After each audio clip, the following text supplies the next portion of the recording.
আপনারা কি জানেন মদের বিধান, মদের হারাম হওয়ার বিধান একবারে আসে নাই। প্রথমে বলা হয়েছে মদে কিছু উপকারও আছে ক্ষতিও আছে, তবে উপকারের চেয়ে ক্ষতি বেশি। সাহাবারা সাবধান হয়ে গেল। এরপর বিধান নাজিল হলো তোমরা নামাজে যাওয়ার আগে মদ খেও না। 5 বেলা সাহাবারা আর মদের কাছেও যেতেন না, আরো সাবধান হয়ে গেল। সব শেষে মদ জুয়া এগুলো শয়তানের কাজ, এগুলো থেকে বিরত থাকো। সবাই মদ খাওয়া থেকে একেবারে বিরত রইল। মদের মটকা হাড়ি ভেঙে সবাই মদিনার রাস্তায় ঢেলে দিল। মদের পানিতে পুরো মদিনার অলি গলি সয়লাভ হয়ে গেল। বলেন সুবহানাল্লাহ। মদের হারাম হওয়ার বিধান এটা কি একবারে হয়েছে?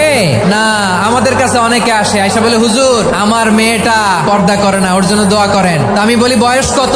22। তো 22 বছর বয়স আগে কি করছেন? আগে পর্দা করাইছেন? না, করাই নাই। তো এখন তো আর হবে না। এখন তাকে আস্তে আস্তে বুঝান, মারে একটু মাথায় কাপড় দাও, একটু হিজাব করো। ওইটাতে অভ্যস্ত হয়ে গেলে এরপরে তাকে নেকাবের দিকে আপনি আহ্বান করেন। ওইটাতে অভ্যস্ত হয়ে গেলে হাত মোজা পা মোজা যদি করতে চায়, এইভাবে গ্রাজুয়ালি। একবারে ইসলামের সব মানুষ মানতে পারে না।